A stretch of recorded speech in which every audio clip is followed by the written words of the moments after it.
Electrolytic cell and electrolysis. എന്താണ് electrolytic cell, അതുപോലെ എന്താണ് ഇലക്ട്രോളിസിസ് എന്നുള്ളത് നമുക്ക് നോക്കാം. Electrolysis is the phenomenon of decomposition of electrolyte by the passage of electricity. Electricity കടന്നു പോകുന്നത് കൊണ്ട് ഒരു ഇലക്ട്രോലൈറ്റിന് സംഭവിക്കുന്ന വിഘടനം, ആ വിഘടനത്തിനെയാണ് നമ്മൾ ഇലക്ട്രോളിസിസ് എന്ന് വിളിക്കുന്നത്. Decomposition of electrolyte by the passage of electricity is known as electrolysis. Then the device used to carry out electrolysis is called electrolytic cell. Electrolysis നടത്താൻ വേണ്ടി ഉപയോഗിക്കുന്ന ഉപകരണത്തിനെ നമ്മൾ ഇലക്ട്രോലൈറ്റിക് സെൽ എന്നാണ് വിളിക്കുന്നത്.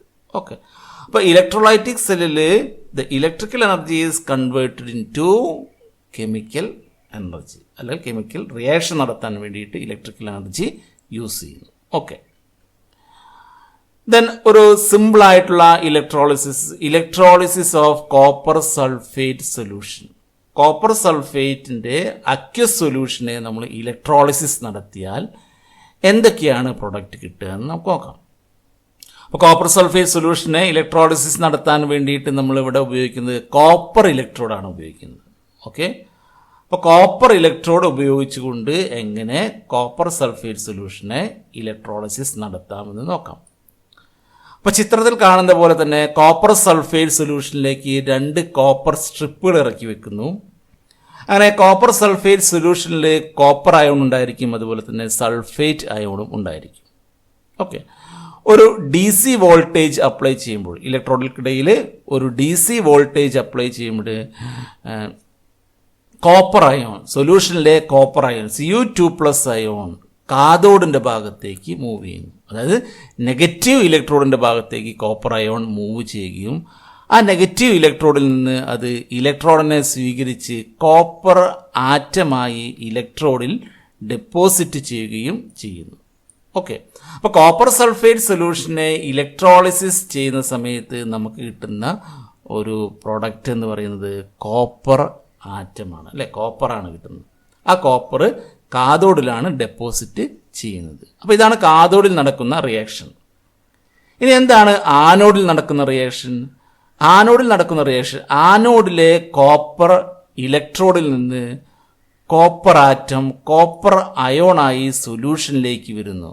കോപ്പർ ആറ്റം കോപ്പർ അയോണായി സൊല്യൂഷനിലേക്ക് വരികയും ചെയ്യുന്നു. Cu2+ അയോണായിട്ട് സൊല്യൂഷനിലേക്ക് വരികയും ചെയ്യുന്നു. ഓക്കെ, അപ്പോൾ ഇലക്ട്രോളിസിസ് നടന്നുകൊണ്ടിരിക്കെ ഈ ആനോഡിലെ കോപ്പർ ഇലക്ട്രോഡിലെ മുഴുവൻ കോപ്പർ ആറ്റവും കോപ്പർ അയോണായി സൊല്യൂഷനിലേക്ക് വരികയും സൊല്യൂഷനിലെ കോപ്പർ അയോൺ എന്ത് ചെയ്യുന്നു? കാഥോഡിൻ്റെ ഭാഗത്തേക്ക് മൂവ് ചെയ്തിട്ട് കാഥോഡിൽ നിന്ന് ഇലക്ട്രോണിനെ സ്വീകരിച്ച് കോപ്പർ ആറ്റമായി കാഥോഡിൽ ഡെപ്പോസിറ്റ് ചെയ്യുകയും ചെയ്യുന്നു. ഇതാണ് കോപ്പർ സൾഫേറ്റ് സൊല്യൂഷനെ ഇലക്ട്രോളിസിസ് നടത്തുമ്പോൾ ഉള്ള പ്രവർത്തനം. ഓക്കെ, then അടുത്ത ഭാഗത്തേക്ക് പോവാം. Product of electrolysis. The product of electrolysis depend on the nature of material being electrolysed and type of electrode being used. അവിടെ എന്താണ് പ്രോഡക്റ്റ്? ഒരു ഇലക്ട്രോളിസിസിലെ പ്രോഡക്റ്റിനെ തീരുമാനിക്കുന്നത് ഇലക്ട്രോളിസിസിൽ ഉപയോഗിക്കുന്ന സൊല്യൂഷൻ്റെ നേച്ചറിനെ സ്വാധീനിക്കുന്നുണ്ട്. അതുപോലെ തന്നെ ഏത് ഇലക്ട്രോഡാണോ, ഏത് ടൈപ്പ് ഇലക്ട്രോഡാണോ ഉപയോഗിക്കുന്നത് എന്നതിനെയും സ്വാധീനിക്കുന്നു. ഓക്കെ, അപ്പോൾ നമ്മൾ ചില ഇനേർട്ട് ഇലക്ട്രോഡുകൾ ഉപയോഗിക്കുന്നുണ്ട്. കെമിക്കൽ റിയാക്ഷനിൽ ഇൻവോൾവ് ചെയ്യാത്ത ഇനേർട്ട് ഇലക്ട്രോഡുകൾ ആയിട്ടുള്ള പ്ലാറ്റിനം, ഗോൾഡ് പോലെയുള്ള ഇലക്ട്രോഡുകൾ നമ്മൾ ഇലക്ട്രോളിസിസിൽ ഉപയോഗിക്കുന്നത്. അപ്പോൾ അതിന് നമ്മൾ സിങ്ക് ഫോർ ഇലക്ട്രോൺസ് ആയിട്ടാണ് യൂസ് ചെയ്യുന്നത്. ഓക്കെ, അപ്പോൾ ഒരു ഇലക്ട്രോളിസിസിൽ ലഭിക്കുന്ന പ്രൊഡക്റ്റിനെ തീരുമാനിക്കുന്നത് nature of electrolyte and nature of electrode or type of electrode, അതിനെയും സ്വാധീനിക്കുന്നുണ്ട്. ഓക്കെ, നമുക്ക് അടുത്ത ഭാഗത്തേക്ക് പോവാം. Electrolysis of molten sodium chloride. അപ്പോൾ ഉരുകിയ സോഡിയം ക്ലോറൈഡിലൂടെ ഇലക്ട്രിസിറ്റി കടത്തിവിട്ടാൽ അല്ലെങ്കിൽ അതിനെ ഇലക്ട്രോളിസിസ് നടത്തിയാൽ എന്തൊക്കെയാണ് നമുക്ക് കിട്ടുന്നത്? If we use molten sodium chloride, the product of electrolysis are sodium metal and chlorine gas. അപ്പോൾ സോഡിയം ക്ലോറൈഡിനെ, മോൾട്ടൺ സോഡിയം ക്ലോറൈഡിനെ ഇലക്ട്രോളിസിസ് നടത്തിയാൽ നമുക്ക് കിട്ടുന്നത് സോഡിയം മെറ്റലും അതുപോലെ തന്നെ ക്ലോറിൻ ഗ്യാസുമാണ്. ഇവിടെ കാഥോഡിൽ നടക്കുന്ന പ്രവർത്തനം, മോൾട്ടൺ സോഡിയം ക്ലോറൈഡിൽ 2 ടൈപ്പ് അയോൺ മാത്രമേ ഉള്ളൂ, Na+ അയോണും Cl- അയോണും. Na+ അയോൺ എന്ത് ചെയ്യുന്നു? കാഥോഡിന്റെ ഭാഗത്തേക്ക് മൂവ് ചെയ്തിട്ട് അവിടെ നിന്ന് ഇലക്ട്രോണിനെ സ്വീകരിച്ച് സോഡിയം ആറ്റമായി കാഥോഡിന്റെ ഭാഗത്ത് ഡെപ്പോസിറ്റ് ചെയ്യുന്നു. ഓക്കെ, ദെൻ എന്താണ് ആനോഡിൽ നടക്കുന്ന പ്രവർത്തനം? Cl- ആനോഡിന്റെ ഭാഗത്തേക്ക് മൂവ് ചെയ്യുന്നു. Cl- ആനോഡിന്റെ ഭാഗത്തേക്ക് മൂവ് ചെയ്തിട്ട് അതിൻ്റെ കൈവശമുള്ള ഇലക്ട്രോണിനെ ഇലക്ട്രോഡിന് വിട്ടുകൊടുത്തത് Cl2 മോളിക്യൂളായിട്ട് എന്ത് ചെയ്യുന്നു? അത് ഇലക്ട്രോഡിൽ നിന്ന് ലിബറേറ്റ് ചെയ്യുന്നു. ഓക്കെ, അപ്പോൾ മോൾട്ടൺ സോഡിയം ക്ലോറൈഡിനെ ഇലക്ട്രോളിസിസ് നടത്തിയാൽ സോഡിയം മെറ്റൽ കാഥോഡിലും ക്ലോറിൻ ഗ്യാസ് നമുക്ക് ആനോഡിലും ലഭിക്കും. ഓക്കെ, ഇതിനടുത്ത ഭാഗത്തേക്ക് പോവാം. Electrolysis of aqueous sodium chloride solution. എന്താണ് അക്വസ് സോഡിയം ക്ലോറൈഡ് സൊല്യൂഷൻ എന്ന് പറഞ്ഞാൽ? സോഡിയം ക്ലോറൈഡിന്റെ ജലീയ ലായനി. ഇപ്പൊ ജലീയ ലായനിയിലുള്ള സോഡിയം ക്ലോറൈഡിനെ ഇലക്ട്രോളിസിസ് നടത്തിയാൽ എന്തൊക്കെ പ്രോഡക്റ്റുകളാണ് നമുക്ക് കിട്ടുന്നത്? നമുക്ക് കിട്ടുന്ന പ്രോഡക്റ്റുകൾ സോഡിയം ഹൈഡ്രോക്സൈഡ് കിട്ടുന്നുണ്ട്, അതുപോലെ തന്നെ ക്ലോറിൻ ഗ്യാസ് കിട്ടുന്നുണ്ട്, ഹൈഡ്രജൻ കിട്ടുന്നുണ്ട്. ഓക്കെ, അപ്പോൾ ഈ 3 പ്രോഡക്റ്റുകളാണ് നമുക്ക് കിട്ടുന്നത്: sodium hydroxide, chlorine gas and hydrogen. Okay, അപ്പോൾ നമ്മൾ നേരത്തെ ഡിസ്കസ് ചെയ്തിട്ടുള്ള മോൾട്ടൺ സോഡിയം ക്ലോറൈഡിന്റെ ഇലക്ട്രോളിസിസിൽ നിന്ന് തികച്ചും വിഭിന്നമായിട്ടുള്ള ഒരു പ്രോസസ്സാണ് ഇവിടെ നടക്കുന്നത്. അക്വസ് സോഡിയം ക്ലോറൈഡ് സൊല്യൂഷനിൽ 4 ടൈപ്പ് അയോണുകളുണ്ട്. ഓക്കെ, Na+ അയോൺ, സോഡിയം അയോണുണ്ട്, ക്ലോറൈഡ് അയോണുണ്ട്, അതുപോലെ തന്നെ വാട്ടർ ഡിസോസിയേറ്റ് ചെയ്തിട്ട് നമുക്ക് കിട്ടുന്ന H+ അയോണും OH- അയോണും ഈ സൊല്യൂഷനിൽ ഉണ്ടായിരിക്കും. ഓക്കെ, അപ്പോൾ 4 അയോണുകൾ, 2 positive charge ion Na+ and H+, 2 negative charge ion Cl- and OH-. Okay, ഇനി എന്താണ് ഓരോ ഇലക്ട്രോഡിലും നടക്കുന്ന പ്രവർത്തനം നോക്കാം. കാഥോഡിൽ നടക്കുന്ന പ്രവർത്തനം നമുക്കൊന്ന് ഡിസ്കസ് ചെയ്ത് നോക്കാം.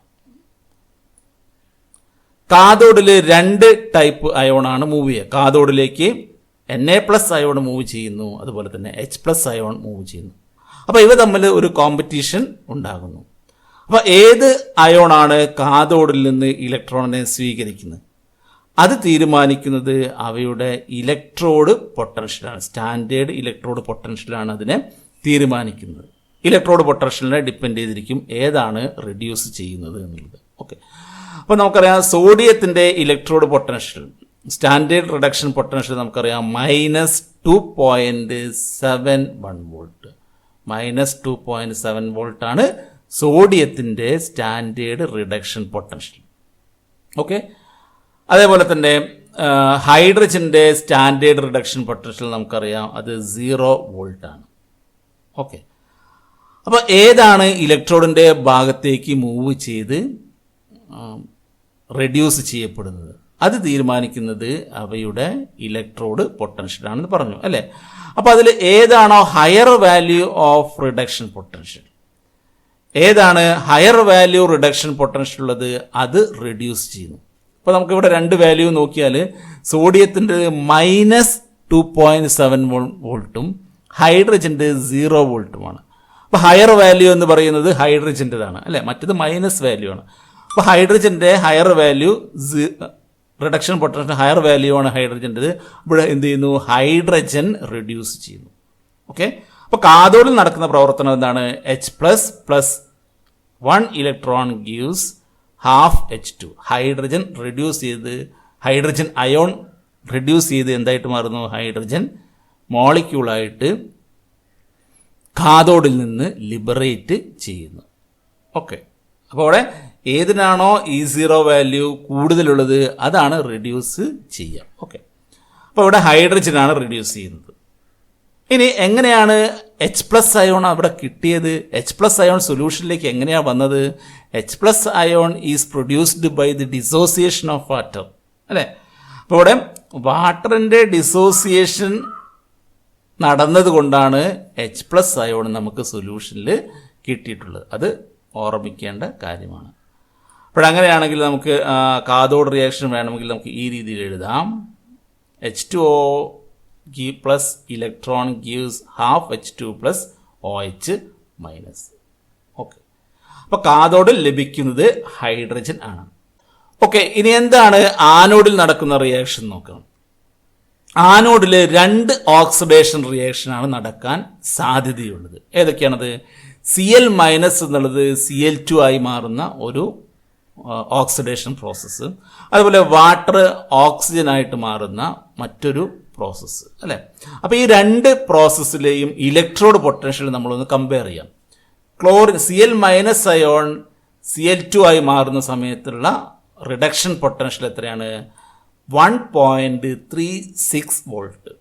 ഓക്കെ, ദെൻ വാട്ടറിൻ്റെ ഓക്സിഡേഷൻ പ്രോസസ്സിലുള്ള റിഡക്ഷൻ പൊട്ടൻഷ്യൽ നമുക്ക് നോക്കാം, 1.23 വോൾട്ട്. അപ്പം ക്ലോറിൻ്റെത് 1.36 വോൾട്ടും വാട്ടറിൻ്റെത് 1.23 വോൾട്ടുമാണ്. ഓക്കെ, അപ്പോൾ എങ്ങനെയാണ് റിയാക്ഷൻ നടക്കേണ്ടത്? The reaction at anode with lower E value is preferred. അതായത് ആനോഡിൽ നടക്കുന്ന റിയാക്ഷൻ ഏതായിരിക്കണം? ലോവർ E0 വാല്യൂ ഏതാണോ ആ ലോവർ E0 വാല്യൂ ഉള്ള റിയാക്ഷനാണ് ആനോഡിൽ നടക്കേണ്ടത്. ഓക്കെ, അപ്പോൾ ഇവിടെ ലോവർ E0 വാല്യൂ ഉള്ളത് ഏതാണ്? വാട്ടറിൻ്റെ ഓക്സിഡേഷൻ പ്രോസസ്സാണ് അല്ലേ. അതിൻ്റെ വാല്യൂ 1.23 വോൾട്ട് ആണ്. ഓക്കെ, എന്നാൽ ലോവർ E0 വാല്യൂ ഉള്ള റിയാക്ഷൻ, അതായത് വാട്ടറിൻ്റെ ഓക്സിഡേഷൻ പ്രോസസ്സ് ഇവിടെ നടക്കുന്നില്ല. കാരണം എന്താണ്? It is due to the over potential of oxygen. Okay, ഓക്സിജൻ്റെ ഓവർ പൊട്ടൻഷ്യൽ മൂലമാണ് എന്ത് ചെയ്യുന്നത്? അവിടെ വാട്ടറിൻ്റെ ഓക്സിഡേഷൻ പ്രോസസ്സ് നടക്കാതെ ക്ലോറിൻ്റെ നടക്കാനുള്ള കാരണം. അപ്പോൾ ഇവിടെ വാട്ടറിൻ്റെ ഓക്സിഡേഷൻ പ്രോസസ്സ് നടക്കാത്തതിന് കാരണം it is due to the over potential of oxygen. Okay, അപ്പോൾ അങ്ങനെ ആകുന്ന സമയത്ത് ഏത് പ്രോസസ്സ് നടക്കും? ആനോഡിൽ നടക്കുന്ന പ്രോസസ്സ് ക്ലോറിൻ എന്തായിട്ട് മാറുന്നു? ക്ലോറിൻ ഗ്യാസ് ആയിട്ട് മാറും. അപ്പോൾ ഇവിടെ ക്ലോറിനാണ് ഓക്സിഡേഷൻ സംഭവിക്കുന്നത്. ഓക്കെ, സോഡിയം ക്ലോറൈഡ് സൊല്യൂഷനെ ഇലക്ട്രോളിസിസ് നടത്തുമ്പോൾ നമുക്ക് ഹൈഡ്രജൻ ഗ്യാസ് ലഭിക്കുന്നു. കാഥോഡിൽ ഹൈഡ്രജൻ ഗ്യാസും ആനോഡിൽ നമുക്ക് ക്ലോറിൻ ഗ്യാസുമാണ് ലഭിക്കുന്നത്. ഓക്കെ, അവിടെ ഇത്രയുമാണ് ഇലക്ട്രോളിസിസിനെ കുറിച്ച് പറയാനുള്ളത്. Thank you.